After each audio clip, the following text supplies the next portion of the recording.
मेरे प्रिय आत्मन, तुमने पूछा प्रेम क्या है। जीना आसान है, जानना भी सरल है, लेकिन कहना बहुत कठिन है। जैसे किसी मछली से पूछ लिया जाए कि सागर क्या है, तो मछली कह सकती है, यह है सागर, चारों तरफ फैला हुआ, हर जगह वही है।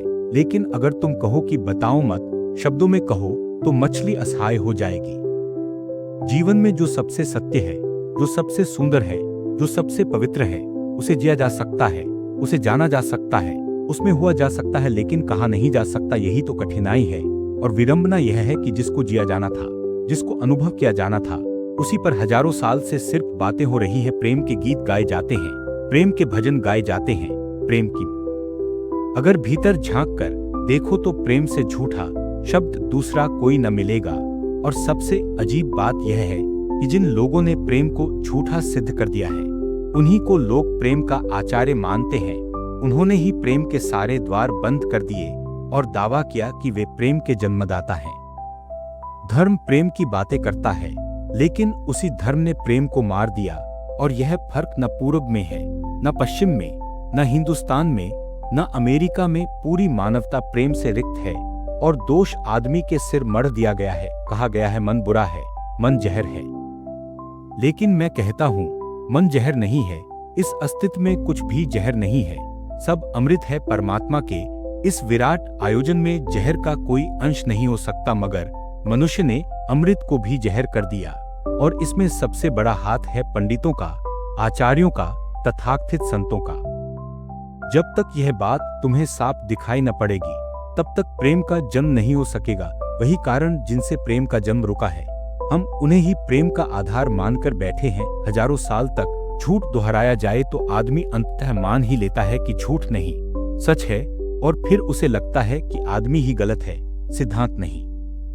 मैंने सुना है, एक सम्राट के महल के नीचे एक पंखा बेचने वाला आता था। साधारण पंखे बेचता, लेकिन चिल्लाता, अनूठे पंखे, अद्वितीय पंखे सैकड़ों साल चलेंगे।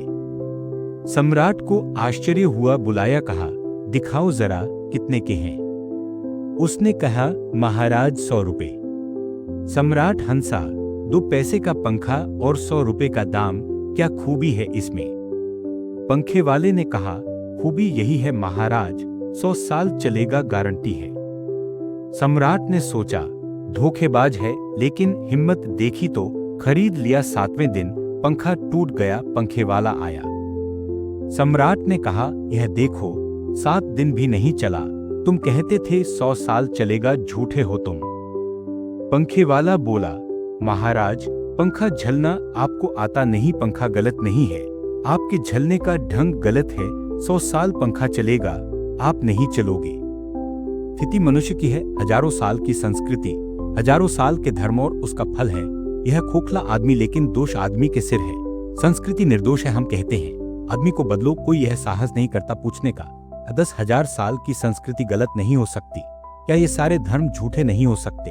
अगर 10,000 साल में प्रेम पैदा नहीं हुआ तो भविष्य में कैसे होगा?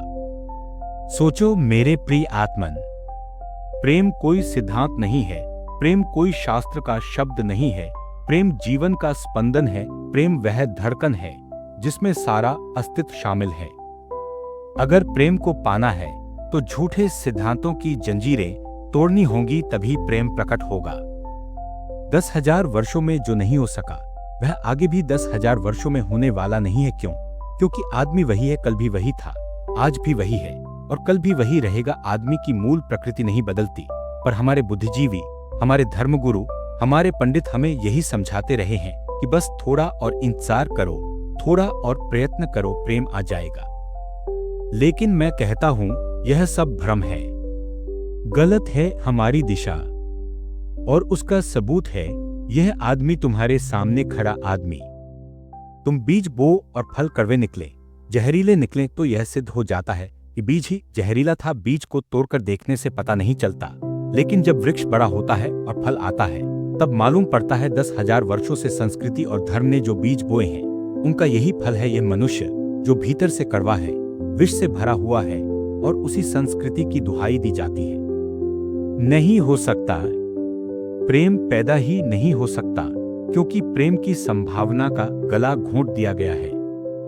मनुष्य से अधिक प्रेम तो पशु में दिखाई पड़ता है, वृक्षों में दिखाई पड़ता है, जिनके पास न कोई संस्कृति है, न कोई सभ्यता, न कोई धर्मशास्त्र। जंगली आदमी में भी प्रेम ज्यादा मिलता है बनिस्बत उस तथाकथित सभ्य और सुसंस्कृत मनुष्य के। जितना आदमी प्रार्थनाएं करने लगता है, उतना ही प्रेम से रिक्त होता चला जाता है। क्यों?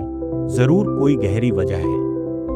मैं तुमसे कहता हूं कारण है दो, और अगर इन दोनों कारणों को समझ लिया जाए तो प्रेम की धारा बह सकती है, क्योंकि प्रेम को बाहर से लाना नहीं है, वह भीतर ही छिपा है। याद रखो, प्रेम कोई सीखने की वस्तु नहीं है।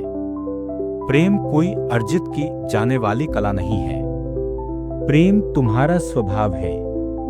जैसे एक मूर्तिकार पत्थर पर छेनी और हथौड़ा चलाता है, देखने वाला सोचता है ये मूर्ति कब बनाएगा, लेकिन मूर्तिकार हंसता है और कहता है मूर्ति तो पहले से ही पत्थर में है, मैं केवल अतिरिक्त पत्थर हटा रहा हूँ जो मूर्ति को ढंके हुए हैं, वे टुकड़े हटा रहा हूँ। मूर्ति बन नहीं रही है, मूर्ति प्रकट हो रही है।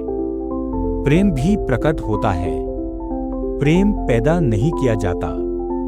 जैसे स्वास्थ्य, तुम डॉक्टर से पूछो कि स्वास्थ्य क्या है, वह कहेगा बीमारियों के बारे में बता सकते हैं, स्वास्थ्य के बारे में नहीं। जब बीमारियां नहीं होती तो जो बचता है वही स्वास्थ्य है।